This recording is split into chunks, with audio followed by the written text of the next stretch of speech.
kipindi mahususi ambacho tumejiwekea utaratibu.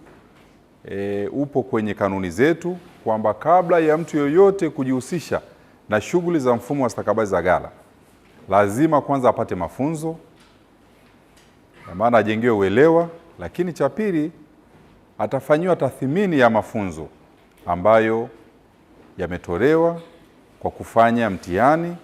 Baada ya hapo atasahihisha, mitihani itasahihishwa, itapewa maksi na tutaona yule atakayekuwa amefuzu basi ataweza kupewa cheti chake ambacho kitakuwa ndicho kinachompa uhalali wa yeye kufanya shughuli hizi, na ambaye atakuwa ameferi katika mtihani huo tutampa nafasi, endapo atataka yeye mwenyewe, tutampa nafasi ya kurudia tena mafunzo kwa kupata tena uelewa wa kutosha, halafu afanye tena mtihani, na kisha baada ya hapo tutafanya tena tathmini kupitia usahishaji. Ninyi ni watu muhimu sana katika tasnia hii. Hivi karibuni kumekuwa kuna wimbi la watu wanapata mafunzo na wanafaulu, lakini tunapoenda kwenye shughuli kule site kwa ajili ya utekelezaji tunaenda kinyume. Tunakuwa kama vile tunaenda kwa ajili ya kutimiza yani matakwa yetu binafsi, yani hauko katika matakwa binafsi ya kutimiza ndani ya mfumo wetu wa stakabadhi za ghala. Kwa nini tunasema hivi? Tumekuwa tukiwapa watu mafunzo, wanafanya mitihani, wanafaulu, lakini unaenda na mtu anapewa nafasi ya manager kabisa. Unaenda kwenye mfumo, unamuuliza vitu vya kawaida kabisa ndani ya utekelezaji wa mfumo kwenye shughuli zake pale, haelewi. Maana yake ni nini? Maana yake alisoma kwa kukariri, akafaulu mtihani, akapata cheti, lakini kule site kwenye practice inaonekana hicho kitu kinakuwa kigumu kwake. Sasa hatutamani ninyi muwe miongoni mwa hao watu. Mfumo wetu unakuwa unatekelezwa katika nchi nzima. CWRB peke yake ndio itaweza kupita kule. Watapita viongozi wote na watu tofauti tofauti. Kwa hiyo yote atakayepita, wewe utakuwa bado una nafasi ya kumwelewesha. Akitaka kufahamu shughuli zako unazozifanya, wewe uwe ni manager, uwe ni mtu wa ubora, uwe ni mtu wa bizani, uwe ni mtu wa data, basi uwe na uwezo wa kuweza kumwelewa, kumweleza na yeye akaelewa nini ambacho unachokitekeleza pale. Lakini nikija pale nikakuuliza mambo ya ubora, namna gani unaangalia ubora wa mazao ambayo yanapokelewa ndani ya ghala, ukawa huelewi wakati umepata mafunzo na umefuzu na cheti, maana yake unatuangusha. Kwa hiyo rai yangu ni kuwaombeni ninyi nyote mconcentrate na mafunzo. Pale ambapo hujaelewa ni vyema ukaeleweshwa, ili utakapoenda kule site basi ukafanye kazi ambayo imekusudiwa kwa mujibu wa kanuni zetu, sheria zetu za bodi. Unaona? Kwa hiyo si kwamba sisi tutakuwepo, sisi utakutana na Hussein siku zote, utakutana sijui na nani Rawia, utakutana na nani. No, hii ni tasnia imebeba watu wengi.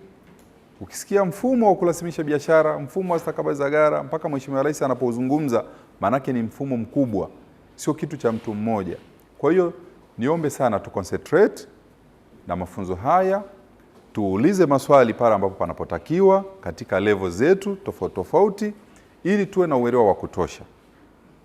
Na sisi huku mbeleni tunapoelekea, tunaanza kufikiria kutengeneza database ambayo tutakuwa nayo.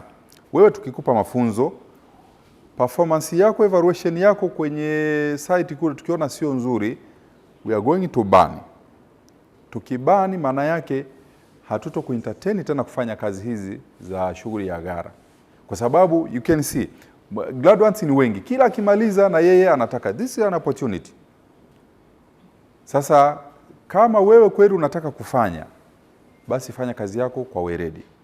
Lakini kama unaona hauwezi kufanya, japo unaweza ukaangalia kwamba ni namna gani ya kuweza kuepukana na hii tasnia.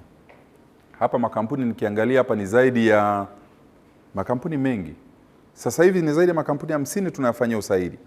Mengi walikuwa kama ninyi. Ameomba, alikuwa manager, sio alikuwa mtu wa ubora, sio alikuwa nani. Sasa leo amefanya kazi kwa miaka 3, 4, leo amepata nguvu, anasajili kampuni yake.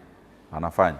Kwa hiyo na nyie nao tunategemea humu ndani ya ninyi hao mkifanya kazi vizuri, wengine wenu mtasajili makampuni yenu na mtakuwa ni wakurugenzi wa makampuni yenu.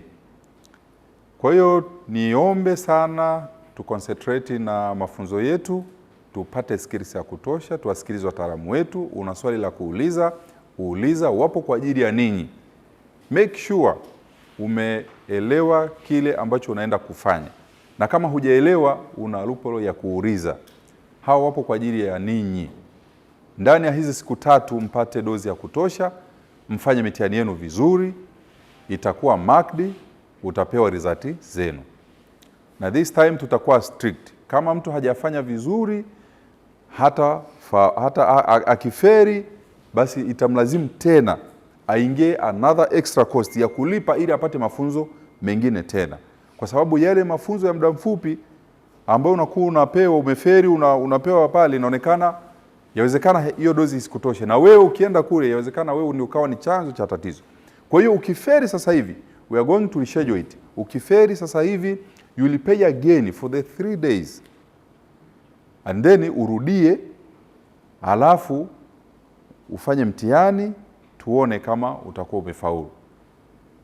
Na jinsi ninavyoona hapa sura zenu ninyi mlio wengi ni kwamba mko tayari na mtafaulu mitihani yetu, mtaelewa, mtasoma, mtaelewa, mtapewa mitihani, mtafaulu, tutaendelea na maisha mengine. Basi kwa ufupi ni washukuru sana na niwatakie kila laheri katika mafunzo haya. Naamini yataongezea uelewa wa kutosha kuhusiana na mfumo wa stakabadhi za gara. Asanteni sana.